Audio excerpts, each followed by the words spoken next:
Good morning dear upcoming leaders. ನೀಟೋ west ಅಫಿಷಿಯಲ್ಗೆ ಸ್ವಾಗತ. ಸೊ ಡಿಯರ್ ಫ್ರೆಂಡ್ಸ್, ಇವತ್ತು ಈ ಒಂದು ಚಾನಲಲ್ಲಿ ಪ್ರತಿಯೊಂದು ದಿನ ಅಗ್ರಿಕಲ್ಚರ್ ಪ್ರಾಡಕ್ಟ್ಸ್ನ ಆಗಿರ್ಬೋದು, ಹೆಲ್ತ್ ಕೇರ್ ಪ್ರಾಡಕ್ಟ್ಸ್ ಆಗಿರ್ಬೋದು, ಇದ್ರ ಬಗ್ಗೆ ನಾನು ಮಾಹಿತಿನ ಹೇಳ್ತಾ ಹೋಗ್ತೀನಿ. ಸೊ ಇವತ್ತು ಅಗ್ರಿಕಲ್ಚರ್ನೇ ತೊಗೊಂಡಿದ್ದೀನಿ. ಯಾಕಪ್ಪ ಅಂತ ಹೇಳಿದ್ರೆ ರೈತ ದೇಶದ ಬೆನ್ನೆಲುಬು. ಸಿಂಥೆಟಿಕ್ ಕೆಮಿಕಲ್ಸ್ ಗೊಬ್ಬರಗಳನ್ನ ನಾವೇನು ಮಾಡ್ತಾ ಇದ್ದೀವಿ, ರೈತಗಳಿಗೆ ಒದಗಿಸೋದ್ರಿಂದ ಆದಾಯ ನೋಡೋದಕ್ಕೆ ಅಂತೇಳಿ ತುಂಬ ಜನ ಸಿಂಥೆಟಿಕ್ ಕೆಮಿಕಲ್ಸ್ನ ಯೂಸ್ ಮಾಡ್ತಾ ಇದ್ದಾರೆ. ಬಟ್ ಇಳುವರಿ ಅಷ್ಟೇ ಇದೆ. ಅದ್ರ ಜೊತೆಗೆ ಅದನ್ನು ತಿಂದಂಥ ವ್ಯಕ್ತಿಗಳು ಕೂಡ ಹೆಲ್ತನ್ನು ಹಾಳು ಮಾಡ್ಕೊಳ್ತಾ ಇದ್ದಾರೆ. ಸೊ ಹಾಗಾಗಿ ಈ ವೆಸ್ಟೇಜ್ ಮಾರ್ಕೆಟಿಂಗ್ ಪ್ರೈವೇಟ್ ಲಿಮಿಟೆಡಲ್ಲಿ ಸಿಗ್ತಕ್ಕಂಥ ಅಗ್ರಿ ಗ್ರಾನ್ಯೂಲ್ಸ್ ಬಗ್ಗೆ ನಾನು ಇವತ್ತು ಹೇಳ್ತಾ ಹೋಗ್ತೀನಿ ಡಿಯರ್ ಫ್ರೆಂಡ್ಸ್. ಕಂಪ್ಲೀಟಾಗಿ ನಾಲೆಡ್ಜ್ನ ನಿಮಗೆ ಕೊಡ್ತಾ ಹೋಗ್ತೀನಿ. ಸೊ ಇದನ್ನು ತಿಳ್ಕೊಂಡು ನೀವೇನಾದರೂ ಫೀಲ್ಡಿಗೆ ನಿಂತ್ಕೊಂಡ್ರಿ ಅಂತ ಹೇಳಿದ್ರೆ ಅಲ್ಟಿಮೇಟ್ ಆದಂಥ ರಿಸಲ್ಟ್ಸ್ನ ಕೂಡ ನೀವು ತೆಗಿಬೋದು. ಸೊ ಸ್ಟಾರ್ಟ್ ಮಾಡೋದಕ್ಕಿಂತ ಮುಂಚೆ ದಯವಿಟ್ಟು ಯಾರೂ ಕೂಡ ಈ ವಿಡಿಯೋನ ಸ್ಕಿಪ್ ಮಾಡಬೇಡಿ. ಡಿಸ್ಟ್ರಿಬ್ಯೂಟರ್ಸ್ ಆಗಿದ್ದಂಥವ್ರಿಗೆ ತುಂಬಾ ನಾಲೆಡ್ಜ್ ಇರುತ್ತೆ. ಪ್ರತಿಯೊಬ್ಬ ರೈತರು ಕೂಡ ಇದನ್ನು ತಿಳ್ಕೊಬೇಕಾಗಿರುತ್ತೆ. ಸೊ ಡಿಯರ್ ಫ್ರೆಂಡ್ಸ್, ಇವತ್ತು ಒಂದು ಪ್ಲ್ಯಾಂಟ್ ಅಂದರೆ ಒಂದು ಗಿಡ. ಈ ಗಿಡದಲ್ಲಿ ಏನಪ್ಪ ಇರುತ್ತೆ ಅಂತ ಹೇಳಿದ್ರೆ ಜೀವಕೋಶಗಳಿಂದ ಮಾಡಲ್ಪಟ್ಟಿರುತ್ತೆ. ಇದನ್ನು ಕರಿತೀವಿ ಸೆಲ್ಸ್ ಅಂತೇಳಿ. ಜೀವಕೋಶ. ಏನಿದು ಜೀವಕೋಶ? ಈ ಜೀವಕೋಶದಿಂದ ಒಂದು ದೊಡ್ಡದಾಗಿ ಹೆಮ್ಮರವಾಗಿ ಬೆಳ್ಕೊಂಡಿರುತ್ತೆ. ಅದರಲ್ಲಿ ನಾವು ಕಾಣ್ತೀವಿ ರೂಟ್ ಅಂದರೆ ಬೇರು, ಸ್ಟೆಮ್ ಅಂದರೆ ಬುಡ, ಲೀಫ್ ಅಂದರೆ ಎಲೆ. ಸೊ ಡಿಯರ್ ಫ್ರೆಂಡ್ಸ್, ನೀವು ನೋಡಿಲ್ಲ ಅಂತ ಅನ್ಕೋತೀನಿ. ಜೀವಕೋಶ ಹೇಗಿರುತ್ತಪ್ಪ ಅಂತ ಹೇಳಿದ್ರೆ, ಒಂದು ಪ್ಲಾಂಟ್ ಸೆಲ್ ಯಾವ ರೀತಿ ಇರುತ್ತೆ ಅಂತ ಹೇಳಿದ್ರೆ ಪ್ಲಾಂಟ್ ಸೆಲ್, ಅದನ್ನು ಜೀವಕೋಶ ಅಂತೇಳಿ ಕರಿತೀವಿ. ಆ ಜೀವಕೋಶ ನಿಮಗೆ ಈ ರೀತಿ ಅಂತ ಇರುತ್ತೆ. ಯಾರೆಲ್ಲ ಬಯಾಲಜಿ ಓದಿದಿರೋ ಅವ್ರಿಗೆ ಗೊತ್ತಾಗುತ್ತೆ. ಡಿಯರ್ ಫ್ರೆಂಡ್ಸ್, ಇದರಲ್ಲಿ ನ್ಯೂಕ್ಲಿಯಸ್ ಬರುತ್ತೆ, ದೆನ್ ಒಂದು ಮೈಟೋಕಾಂಡ್ರಿಯಾ ಅಂತೇಳಿ ಬರುತ್ತೆ, ದೆನ್ ಕ್ಲೋರೋಪ್ಲಾಸ್ಟ್ ಅಂತೇಳಿ ಬರುತ್ತೆ. ಸೊ ಇದನ್ನು ಸೆಲ್ ವಾಲ್ ಅಂತೇಳಿ ಕರಿತೀವಿ.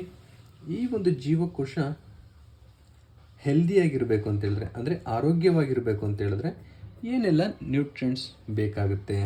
ಏನಪ್ಪ ಅಂತ ಹೇಳಿದ್ರೆ ಒಂದು ಮ್ಯಾಕ್ರೋನ್ಯೂಟ್ರಿಯೆಂಟ್ಸ್ ಅಂತೇಳಿ. ಮ್ಯಾಕ್ರೋನ್ಯೂಟ್ರಿಯೆಂಟ್ಸ್ ಅಂತ ಹೇಳಿದ್ರೆ ಒಂದು ಗಿಡ ಯಥೇಚ್ಛವಾಗಿ ಆರೋಗ್ಯಕರವಾಗಿ ಬೆಳಿಬೇಕು ಅಂತ ಹೇಳಿದ್ರೆ ಈ ಮೈಕ್ರೋನ್ಯೂಟ್ರಿಯೆಂಟ್ಸ್ ಜೊತೆಗೆ ಮ್ಯಾಕ್ರೋನ್ಯೂಟ್ರಿಯೆಂಟ್ಸ್ ಜೊತೆಗೆ ಮೈಕ್ರೋನ್ಯೂಟ್ರಿಯೆಂಟ್ಸ್ ಕೂಡ ಇರಬೇಕಾಗುತ್ತೆ. ಆ ಮ್ಯಾಕ್ರೋನ್ಯೂಟ್ರಿಯೆಂಟ್ಸ್ ಯಾವುದಿದೆ ಅಂತ ಹೇಳಿದ್ರೆ ನಮಗೆ ಗೊತ್ತಿರೋ ಹಾಗೆ ನೈಟ್ರೋಜನ್ ಇರುತ್ತೆ, ಪೊಟ್ಯಾಷಿಯಮ್ ಇರುತ್ತೆ, ಫಾಸ್ಫರಸ್ ಇರುತ್ತೆ, ಕ್ಯಾಲ್ಶಿಯಮ್ ಇರುತ್ತೆ, ಮೆಗ್ನೀಷಿಯಮ್ ಅಂತೇಳಿ ಇರುತ್ತೆ, ನೆಕ್ಸ್ಟ್ ಸಲ್ಫರ್ ಅಂತೇಳಿ ಇರುತ್ತೆ. ಇಷ್ಟು ಒಂದು ಗಿಡ ಒಂದು ಆರೋಗ್ಯವಾಗಿ ಬೆಳೀಲಿಕ್ಕೆ ಬೇಕಾಗಿರ್ತಕ್ಕಂಥ ಮ್ಯಾಕ್ರೋನ್ಯೂಟ್ರಿಯೆಂಟ್ಸ್. ಜೊತೆಗೆ ಮೈಕ್ರೋನ್ಯೂಟ್ರಿಯೆಂಟ್ಸ್ ಕೂಡ ತುಂಬಾ ಮುಖ್ಯವಾಗಿರುತ್ತೆ. ಆದರೆ ಇವತ್ತು ಏನೆಲ್ಲ ಗೊಬ್ಬರದಲ್ಲಿ ಬರ್ತಾ ಇದೆಯೋ ಬರೀ ಮ್ಯಾಕ್ರೋನ್ಯೂಟ್ರಿಯೆಂಟ್ಸ್ ಮಾತ್ರ ಸಿಗ್ತಾ ಇದೆ ಹೊರತು ಮೈಕ್ರೋನ್ಯೂಟ್ರಿಯೆಂಟ್ಸ್ ಸಿಗ್ತಾ ಇಲ್ಲ. ಸೊ ಹಾಗಾಗಿ ಈ ಒಂದು ಅಗ್ರಿ ಗ್ರಾನ್ಯೂಲ್ಸ್ ಇನ್ನೂ ಏನೇನು ಕಂಟೆಂಟ್ ಸಿಗುತ್ತಪ್ಪ ಅಂತ ಹೇಳಿದ್ರೆ ಐರನ್ ಸಿಗುತ್ತೆ, ಮ್ಯಾಂಗನೀಸ್ ಕೂಡ ಸಿಗ್ತಾ ಹೋಗುತ್ತೆ, ಜಿಂಕ್ ಸಿಗುತ್ತೆ, ಕಾಪರ್ ಸಿಗುತ್ತೆ, ಬೋರಾನ್ ಅಂತೇಳಿ ಒಂದು ಕಂಟೆಂಟ್ ಸಿಗುತ್ತೆ, ದೆನ್ ಮೊಲಬ್ಡಿಯಮ್ ಅಂತೇಳಿ, ನೆಕ್ಸ್ಟ್ ಕ್ಲೋರಿನ್ ಅಂತೇಳಿ. ಈ ರೀತಿ ನಮಗೆ ಇಷ್ಟು ಥರದ ನ್ಯೂಟ್ರಿಯೆಂಟ್ಸ್ ಒಂದು ಗಿಡ ಮರವಾಗಿ ಬೆಳೆದು ಕರೆಕ್ಟಾಗಿ ಒಂದು ಈಲ್ಡ್ ಅಂದರೆ ಬೆಳೆ ಕೊಡಬೇಕು ಅಂತ ಹೇಳಿದ್ರೆ ಇಷ್ಟು ಥರ ಕಂಟೆಂಟ್ ಬೇಕಾಗುತ್ತೆ. ಅದ್ರ ಜೊತೆಗೆ ನೀರು. ಎಸ್ ಡಿಯರ್ ಫ್ರೆಂಡ್ಸ್, ಇಷ್ಟು ಥರ ಒಂದು ಇರ್ತಕ್ಕಂಥ ಕಂಟೆಂಟ್ಸ್ ಇರ್ತಕ್ಕಂಥ ಪ್ರಾಡಕ್ಟ್ಸ್ನ ವೆಸ್ಟೇಜ್ ತೊಗೊಂಬಂದಿದೆ. ಅದರಲ್ಲಿ ಫಸ್ಟ್ ಹೇಳಬೇಕು ಅಂತ ಹೇಳಿದ್ರೆ agri granules. Dear friends, agri granules ಅಂತ ಹೇಳಿದ್ರೆ ಗೊಬ್ಬರ. ಟೆಕ್ನಿಕಲಿ ಹೇಳೋದಾದರೆ ಈ ಗ್ರ್ಯಾನ್ಯೂಲ್ಸ್ 2 ಮಂಕ್ರಿ ದನದ ಸಗಣಿ ಆಗಿರ್ಬೋದು, ದನದ ಗೊಬ್ಬರ, 2 ಮಂಕ್ರಿ ಕುರಿ ಗೊಬ್ಬರ, ಇಷ್ಟಕ್ಕೆ ಸಮವಾಗಿರ್ತಕ್ಕಂಥ ಒಂದು ಅಗ್ರಿ ಗ್ರ್ಯಾನ್ಯೂಲ್ಸ್. ಈ ಅಗ್ರಿ ಗ್ರ್ಯಾನ್ಯೂಲ್ಸಲ್ಲಿ ನಿಮಗೆ ಏನೆಲ್ಲ ಕೆಲಸ ಮಾಡುತ್ತೆ ಅಂತೇಳಿ ನೋಡೋದಾದರೆ ನಮಗೆ ಮೇಜರಾಗಿ ಮಣ್ಣಿನ ಫಲವತ್ತತೆ, ಮಣ್ಣಿನ ಆರೋಗ್ಯ ಅಂತಲೇ ಹೇಳ್ಬೋದು, ಮಣ್ಣಿನ ಫಲವತ್ತತೆಯನ್ನು ಕಾಪಾಡ್ತಾ ಹೋಗುತ್ತೆ. ಸಾಯಿಲ್ ಹೆಲ್ತ್ ಅಂತಲೇ ಹೇಳ್ಬೋದು, ಮಣ್ಣಿನ ಫಲವತ್ತತೆ. ನೆಕ್ಸ್ಟು ಪ್ಲ್ಯಾಂಟು ಗ್ರೋತ್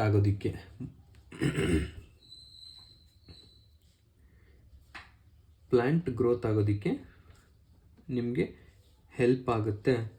ಜೊತೆಗೆ ಸಾಯಿಲ್ ಫರ್ಟಿಲಿಟಿ, ಸಾಯಿಲ್ ಅಂದರೆ ಮಣ್ಣಿನ ಫಲವತ್ತತೆ ಇಂಪ್ರೂವ್ಮೆಂಟ್ ಮಾಡೋದ್ರ ಜೊತೆಗೆ ಮಣ್ಣಿನ ಆರೋಗ್ಯ ಕೂಡ ಮೇಂಟೈನ್ ಮಾಡುತ್ತೆ. ಆಮೇಲೆ ರೂಟ್ ಡೆವಲಪ್ಮೆಂಟ್ ಅಂದರೆ ಬೇರು ತುಂಬ ಚೆನ್ನಾಗಿ ಆಳವಾಗಿ ಇಳಿಯೋದಕ್ಕೆ ಕೂಡ ಹೆಲ್ಪ್ ಮಾಡ್ತಾ ಹೋಗುತ್ತೆ. Root development. ನೆಕ್ಸ್ಟ್ ಫ್ಲವರಿಂಗ್ಗೆ ತುಂಬ ಹೆಲ್ಪ್ ಮಾಡ್ತಾ ಹೋಗುತ್ತೆ. ಫ್ಲವರಿಂಗ್ ಹೆಲ್ಪ್ ಮಾಡೋದ್ರಿಂದ ನಮಗೆ ಈಲ್ಡ್ ಕೂಡ ಏನಾಗಿರುತ್ತೆ, ಬೆಳೆ ಕೂಡ ಏನಾಗಿರುತ್ತೆ, ತುಂಬ ಚೆನ್ನಾಗಿ ಬರುತ್ತೆ.